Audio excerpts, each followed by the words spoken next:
बंधु माने स्वागत करुच्ची कहानी दुनिया को। आज आम शुणा फकीर मोहन सेनापति गल्प रांडीपुओ अनंतार द्वितीय भाग। मु सिद्धार्थ राउत आपण मैंने शुणुंट यूट्यूब चैनल सीडभेड रे फकीर मोहन सेनापति द्वारा लिखित गल्प रांडीपुओ अनंता।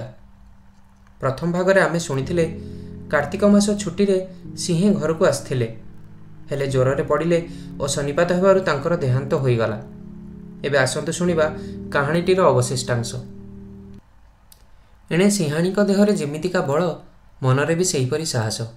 घोर विपदरे पड़ी हटिबार नुहंती। स्वामीर शुद्धि कार्य सारी आपणा व्यवसाय लागिगले। सिंहे सिंहाणी रूपरे गुणरे समान। विधाता जेमंत गोटे चकरे दुई जन को गढ़ी, तेबे सिंहाणी उचारे अध चौके बेसी हेबे। नाही तलू लुगा पिंधिले पेटटी छ नौतिया धान उषुना कलाहांडी परी बाहरी पड़ी थाए। सिंहाणी अलंकार को बोधुए भारी भल पाती। प्रथमे विधवा दिन देहरु सबु अलंकार काढ़ी पकाइथिले। सुधी बासी दिन फेर हाथ गंठीठारु कहूणी जाए 10 विसार पितल बाही बड़ा दुई हाथ लगाईदेले। नाकरे तोलाए ओजन सुनागुणा चेपटा विशाल नाक को कामुड़ी धरी थाए। बेकरे 10 गंडा गोड़ लगा टंकामाल नाही जाए लंबी पड़ी थाए। दुई हाथ रे दी पुंजा गेंडा परी छाप मुदी। सिंहाणी को साहस उणा नुह। गाँ मुंडरे निछाटिया घर, छुआटा को धरी एकुटिया पड़ी थाए। सिंहाणी हाथ रे ढेर टंका, एकथा गाँ लोक जानती। चोर गुड़ाक संधान पाई दिने अंधार रातिया सिद्धि करी 3 जन चोर घर भितर पशिले। सिंहाणी शोइथिले। ताकू जेमिति माड़ी बसचंती से तो हाउली खाई हाथ जोड़ाक छेंचाड़ी देला। चोर गुड़ाक 4 हाथ दूर पड़गले। जोड़ाए चोर तो पलाइले, गोटा को माड़ी बसिला। गाई पघारे घर मझी खुंबरे भिड़ी बांधिदेला। सकाळू गाँ लोके देखी धाइले, ये चोरटा किए मला मला, ये तो गाँ चौकिया बाउरी झपट सिंह। समस्ते परामर्श कले चोर को चलाण देवे। सिंहाणी कहला, अच्छा मु चलाण देवी। दुई गालरे कसी लगाइला 2 चापुड़ा। उआऊ फड़ा परी गाल फुलीगला। चौकिया पुओ 15 दिन घर बाहरी नाही, बिछणारे पड़िथिला। सिंहे बीजग बेलू पुओ अनंतार होइतिला 4 बरस। बयस टला बेले पुओटीए हेबारु कोटिनिधि पाइथिले। पुओटीर आकार बापा माँ परी, सेहीपरि देहर बर्ण। सिंहाणी संज बेले काम पाइटी सारी पुओटी को घड़िए कोड़े बसाई गेल करती। गेल कला बेले गीत गाउथांती। हाथी झुलुताए लसर पसर किया कंदा खाइबाकू, अनंत झुलुची लसर पसर माँ दूध खाइबाकू। आकाशे बुलुची चंद्र उदियारे संगते बहुत तरा, अनंत झुलुची माँ कोले बसी दूध से खाइब परा। बाप तो जाइची महिषी गोठकू, माँ तो दुहिब गाई, राजांक दुआरे पाट हाथी बंधा अनंत चढ़िब जाई। एहीपरि गेल करी पुओ को बसी झुलाउथांती। हातुणी कोଳରେ हाथी पिलाटी परी पिलाटी झुलिले बड़ माने। रोज बड़ी सकाळु उठी पुओ को तेल हलदी टिके माखी देई काठ पानियारे मुंड कुंडेई मुंडरे गोटे सान जटा बांधी दियंती। घड़िए जाए पुओ मुह को चाहे, ता बादे आपे जीभ कामुड़ी पकाई कुहे, माँ डाहाणी सुंदर पुओटी को मु चाहिची। ताहा बादे तुलसी मूलरू टिके माटी आनी मुंडरे चिता कर दिए। जट उपरे टिके गोबर लगाई दिए। ताहा बादे पुओ उपर को टिके छेप पकाई दिए।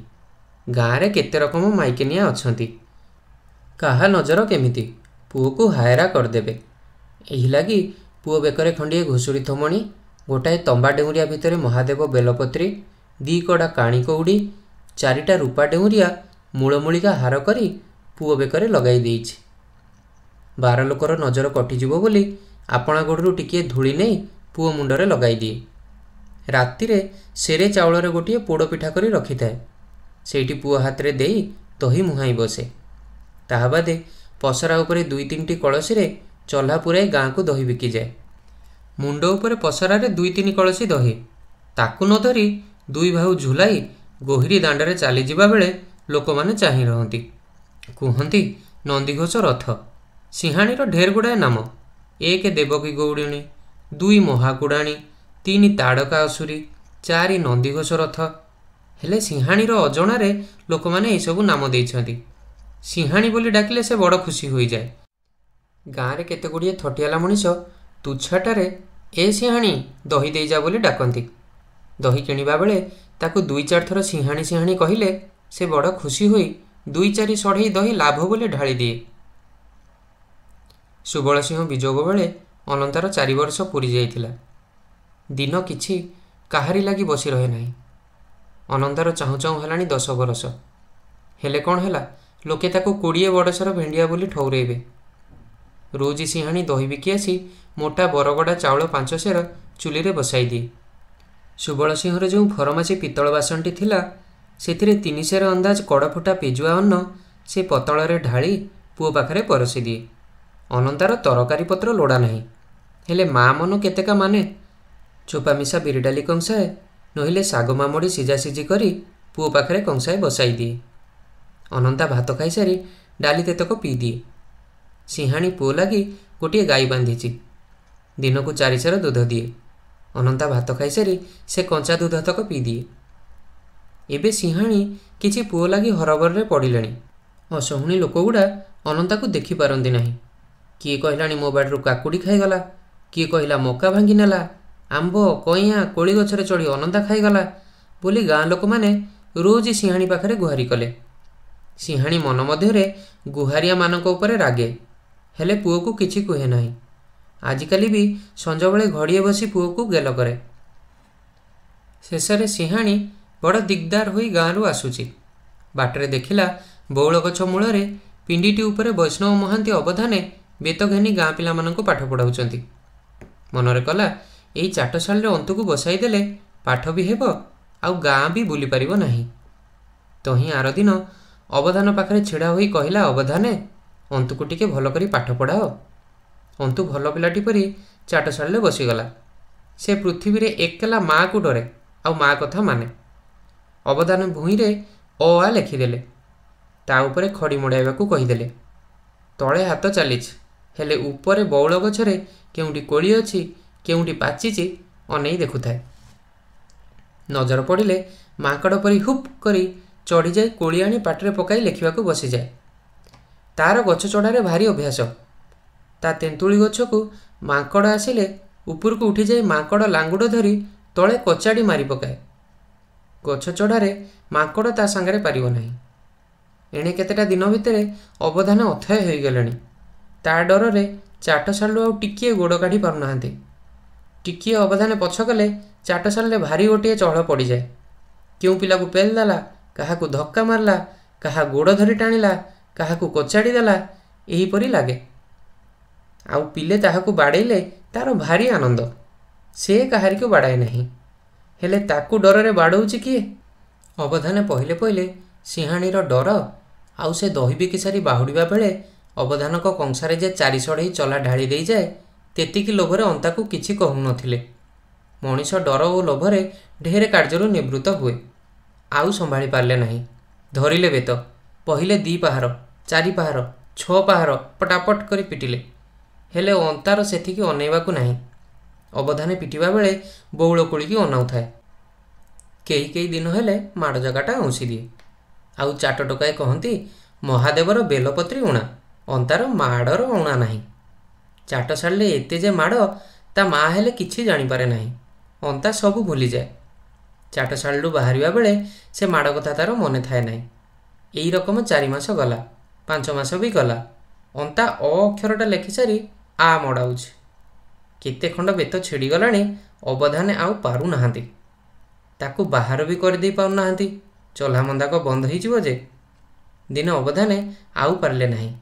ବେତ ଫୋପାଡ଼ି ଦେଇ 2-4 ଖଣ୍ଡ ବିଛୁଆତି ଛଡ଼ି ଆଣିଲେ। ଗୋଡ଼ରେ ହାତରେ ପିଠିରେ 10-20 ପାହାର କଷି ଦେଇଗଲେ। ସେହିଦିନ ଅନ୍ତକୁ ଟିକେ ବାଧିଲା, ହେଲେ ଆଖିରୁ ପାଣି ପଡ଼ିନାହିଁ।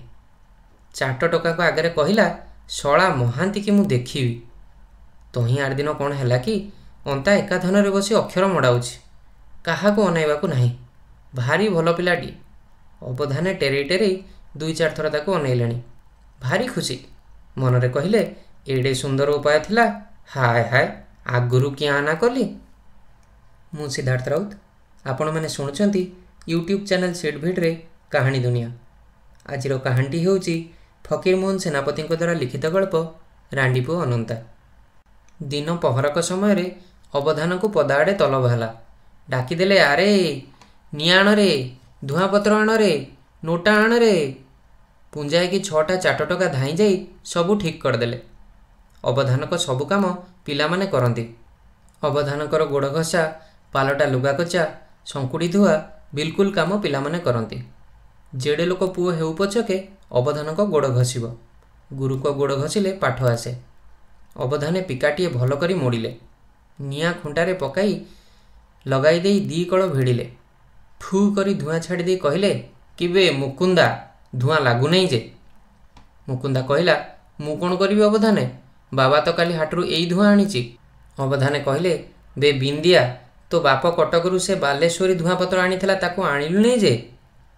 ବିନୋଦ କହିଲା, ମୁଁ କ'ଣ କରିବି ଅବଧାନେ, ମା ତାକୁ ବିଡ଼ା ବାନ୍ଧି ଶିକା ଉପରେ ରଖିଦେଇଛି, ମୋ ହାତ ପାଇଲାନି। ଅବଧାନେ କହିଲେ, ଆଚ୍ଛା ତୁ ଗୋଟେ କାମ କରିବୁ, ତୋ ମା ଯେତେବେଳେ ଗାଧୋଇ ଯାଇଥିବ ତୁ ଗୋଟିଏ ବଡ଼ ପାଛିଆ ଉଗାଡ଼ି ପକାଇବୁ। ତା ଉପରେ ଚଢ଼ି ଶିକାରୁ ଧୂଆଁପତ୍ର କାଢ଼ିବୁ। ସେଥିରୁ 2-4 ଖଣ୍ଡ କାଢ଼ି ନେଇ ବିଡ଼ା ବାନ୍ଧି ଶିକାରେ ଥୋଇଦେବୁ। ଖବରଦାର ବେଶୀ ଗୁଡ଼ାଏ ଆଣିବୁ ନାହିଁ। କାଲି ସକାଳେ ଯଦି ନ ଆଣିବୁ ଅନେଇଥା ବେତକୁ। ଅବଧାନେ ଫେର ଥରେ ଅନ୍ତାକୁ ଅନେଇଲେ। ଅନ୍ତୁ ଧୀରେ ବସି ଖୁବ୍ ମନ ଦେଇ ଅକ୍ଷର ବୁଲାଉଛି। ଅବଧାନଙ୍କର ଭାରି ଦୟା ହେଲା। କଅଁଳରେ କହିଲେ, ରେ ବାପ ଅନ୍ତୁ, ନେ ତ ଟୁକୁଣାଟା ନେଇ ଟୁକୁଣେ ପାଣି ଆଣ ତ, ବହିଡ଼ି ଦେଶ ଯିବୁ। ଅନ୍ତୁ ଭଲ ପିଲାଟି ପରି ଟୁକୁଣାଟା ଧରି ପୋଖରୀକୁ ଜଳ ଆଣିବାକୁ ଗଲା।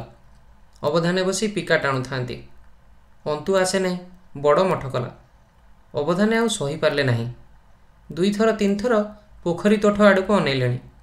ସେଠାରୁ ଉଠି ପିକା ଭିଡ଼ି ଭିଡ଼ି ତୋଠ ଆଡ଼କୁ ଚାଲିଗଲେ। ଅନ୍ତୁ ଟୁକୁଣାଟି ଧରି ଆଡ଼ି ଉହାଡ଼ରେ ଲୁଚି ପଡ଼ି ଅବଧାନକୁ ଅନାଉଥିଲା, ଆସୁଥିଲା ନାହିଁ। ଅବଧାନ ଉପରେ ଯେମିତି ନଜର ପଡ଼ିଛି, ଧୀରେ ଧୀରେ ପାଖକୁ ଚାଲି ଆସିଲା। ଅବଧାନଙ୍କ ହାତକୁ ଟୁକୁଣାଟି ଏମିତି ବଢ଼ାଇ ଦେଲା ଯେମିତି ଟୁକୁଣାର ପାଣିକୁ ଅବଧାନଙ୍କର ନଜର ନ ପଡ଼େ। ଅବଧାନେ ଡେବିରି ହାତ 5 ଆଙ୍ଗୁଳିରେ ଟୁକୁଣା ଫନ୍ଦଟି ଧରି ଡାହାଣ ହାତରେ ପିକା ଭିଡ଼ି ଭିଡ଼ି ଗାଁ ଶେଷ ମୁଣ୍ଡ ଗହୀର ବିଲକୁ ବହିଡ଼ି ଦେଶ ଗଲେ। ଅଧଘଣ୍ଟାଏ ହୋଇନାହିଁ ଅବଧାନେ ତ ବିଲରୁ 4 ହାତ ଚିଲା ମାରି ରଡ଼ି ଛାଡ଼ି ଧାଇଁଛନ୍ତି। ଲୁଟା କେଉଁଠି ପଡ଼ିଗଲାଣି, ଲୁଗା ଖଣ୍ଡ ପଡ଼ିଥାନ୍ତା, ହାତରେ ଜାବୁଡ଼ି ଧରିଛନ୍ତି, ହେଲେ ଅଧା ଲଙ୍ଗଳା। ରେ ଅଳପଇସାରେ, ରେ ସର୍ବନାଶିଆ ଅନ୍ତାରେ, ମାରି ପକେଇଲା ରେ। ଯେମିତି ଚାଟଶାଳରେ ପହଞ୍ଚିଗଲେ ଧରିଲେ ବେତ, କାହିଁ ଅନ୍ତା, ଆଉ ଅନ୍ତା, ଅନ୍ତା ଅନ୍ତର୍ଧାନ। ଅବଧାନେ ଚାଟଶାଳର ଏମୁଣ୍ଡ ସେମୁଣ୍ଡ ଗଡ଼ାଗଡ଼ି କରୁଛନ୍ତି। ପାଣି ପାଣି ରଡ଼ି ଛାଡ଼ିଲେ। ଗୋଟିଏ ପିଲା ଧାଇଁ ଯାଇ ତାଙ୍କ ରୋଷେଇ ଘର ମାଠିଆରୁ କଂସାଏ ପାଣି ଆଣିଦେଲା। ସେହି ପାଣିରେ ହାତ ଧୋଇ ପକାଇ ଯେମିତି ଗୋଟାଏ କୁଳୁକୁଞ୍ଚା କରିଛନ୍ତି, କଂସା ଖଣ୍ଡ 5 ହାତ ଦୂରକୁ ଫୋପାଡ଼ି ଦେଇ ବୋପାଲୋ ମାଲୋ ବୋଲି କହି ଗଡ଼ିଲେ। ଆଉ ରଡ଼ି କରିପାରୁନାହାନ୍ତି, ଖାଲି ଗଁ ଗଁ ଗଡ଼ୁଛନ୍ତି। ମୁହଁ ଭାରି ଫୁଲିଗଲାଣି, ଆଖିପତା ଫୁଲିଯାଇ ମାଡ଼ି ପଡ଼ିଲାଣି। ଆଖିକୁ ଦୁଶୁ ନାହିଁ। ଗାଁ ଲୋକେ ଉଜାଡ଼ି ପଡ଼ିଲେ। କ'ଣ ହେଲା କହି 2-4 ଜଣ ଅବଧାନକୁ ଧରି ପାଣିରେ ପକାଇଲେ। ସଞ୍ଜବେଳ ସରିକି ଅବଧାନକୁ ବଡ଼ ଶୀତ ଲାଗିଲା। ପାଣିରୁ ଛାଙ୍କି ଆଣି ପାଏ ଖସା ତେଲ ଅବଧାନଙ୍କ ଦେହଯାକ ଘଷିଲେ। ତେତେବେଳେ ଅବଧାନଙ୍କ ପାଟିରୁ କଥା ବାହାରିଲା, ହେଲେ ମୁହଁଟା ଆଟିକା ପରି ଫୁଲି ଯାଇଛି। ଭଲ କରି କଥା କହିପାରୁନାହାନ୍ତି। ଅବଧାନେ ଜଣାଇଲେ, ଭାରି ଭୋକ, ଆଉ ତ କିଛି ଖାଇପାରିବେ ନାହିଁ। ଗାଁ ଲୋକେ ଅଧ ସେରଟାଏ ଗରମ ଦୁଧ ଆଣି ଦେଲେ। ଢୋକେ ଢୋକେ କରି ତେତକ ପିଇ ଦେଇ ଅବଧାନେ ଟିକିଏ ସାଷ୍ଟାମ ହୋଇ ବସିଲେ। ଥଣ୍ଡା ପଡ଼ିଗଲା। ଖସା ତେଲରେ ବାଇଡ଼ଙ୍କ ବିଷ ହରେ। ଅବଧାନେ ଟିକିଏ ସାଷ୍ଟମ ହେଲେଣି। ଗାଁର ସବୁ ଲୋକେ ଜମା ହୋଇଥିଲେ। ପୁରୁଣା 5 ଜଣ ଲୋକ ତନଖି କରିବାକୁ ବସିଲେ। କଥା କ'ଣ, କ୍ୟାଁ ଅବଧାନେ ଏପରି ହେଲେ? ପ୍ରତ୍ୟକ୍ଷ ଏବଂ ପାର୍ଶ୍ୱବର୍ତ୍ତୀ ପ୍ରମାଣ ଏବଂ ଅବଧାନଙ୍କ ପୂର୍ବ ବ୍ୟବହାର ଆଲୋଚନା କରିବାରେ ସାପ୍ ଜଣାଗଲା ଏଟା ରାଣ୍ଡିପୁଅ ଅନନ୍ତାର କାମ। ସାପ୍ ପ୍ରକାଶ ପାଇଲା କି ଅବଧାନେ ଯେ ବିଛୁଆତି ଛଡ଼ିରେ ପିଟିଥିଲେ ତା ମନରେ ଥିଲା ରାଗ। ଆଜି ସକାଳେ ଯେମିତି ଅବଧାନେ ଟୁକୁଣାଏ ପାଣି ଆଣିବାକୁ କହିଲେ, ସେ ପୋଖରୀକୁ ଟୁକୁଣା ଘେନିଯାଇ ଅଧ ଟୁକୁଣା ଅଠାଳିଆ କାଦ ଭର୍ତ୍ତି କଲା। ଲୋକେ ଦେଖିଛନ୍ତି ପୋଖରୀ ଆଡ଼ି ବଣ ଉପରେ ଯେ ବାଇଡ଼ଙ୍କ ଲତା ମାଡ଼ିଛି, ସେଥିରୁ 2 ପୁଞ୍ଜା ଫଳ ଆଣି ଖପରା କାତି ଖଣ୍ଡକରେ ଆଂଶୁ ସବୁ ଚାଞ୍ଚିଛି।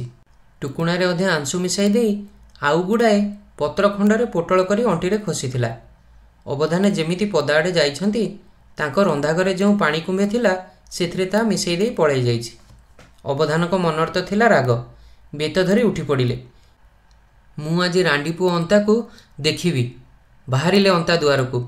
ଗାଁ ଲୋକେ ସମସ୍ତେ ମନା କରୁଛନ୍ତି। ରାଗ ବେଳେ ମଣିଷର ଥାନ ଜ୍ଞାନ ଥାଏ ନାହିଁ।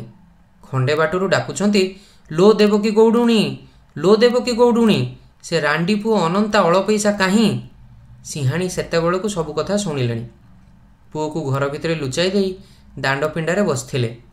अवधान कथा कानरे जेमिति पड़िछि घर भितरु बाहर कले सेई मईसीमणा ठेंगा। कुहाटटाए मारी डाकिदेले, आरे अळपैसा महांती गोलाम डांकुणीखिया नईसुआ मो गिरस्थ थिला साइबर जमादार। मु सिंहाणी मते कहिबु देवकी गौडुणी, मो पुओ को कहिबु अळपैसा। किरे तते किस लागिलाणी कि रह तो महांती टोका को देखे। सिंहाणी मुंडरे लुगा नहीं, डेम्फे डेम्फे केतेकेरा कंचा पाकला बाळ फरफर उडुची, कांधरे ठेंगा। सेही बिकटाळ रड़ी शुणी अवधानकर तो पेढ़ी पाणी हेलाणी। सिंहाणीर देहबल अवधान को भल भाव जना। दिने कौन है कि सकाळ बलिया सिंहाणी गाँ को नईबंध उपर बाटे दही बिकी जाउची। तेतिकी बेले विनोद बिहारी मंदिर मारणा षंढटा बिंधिबाकू तड़ी आसिला। सिंहाणी गुम करी छिड़ा होई जाई धरिला षंढ सिंह। मुंड उपरे पसरारे 3 माठिया घोड़, ताकू धरिबाकू नाही। षंढ सिंह धरी कड़ई कड़ई बंधधार को घेनीगला। जेमिति पेली देई सिंह छाड़ी देइछि, षंढ तो पुटुली परी गड़ी गड़ी जाई नई भितरे पड़िला। से दिन ठारू षंढ छोटा मारणा पणिया छाड़िलाणी।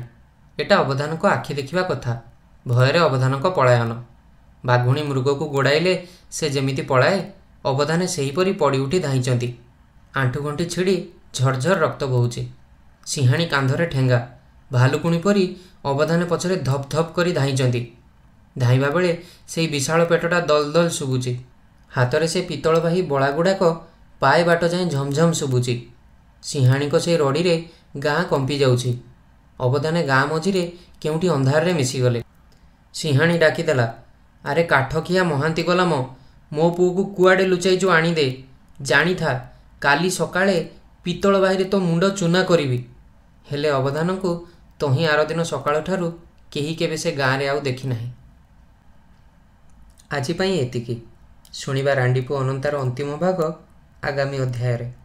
अनुमति दियंतु सिद्धार्थ राउत को विदाय पाई। जदि आपनकु कहानीटी मन छुआ लागिला तेबे लाइक करंतु गल्पटी को एवं सब्सक्राइब करंतु सीडभिड यूट्यूब चैनल को। तले कमेंट सेक्शन रे निश्चित भाव में निजर मतामत जणाइबे। पुणी थरे आसीबी रांडीपुओ अनंतार अवशिष्टांश नहीं। नमस्कार।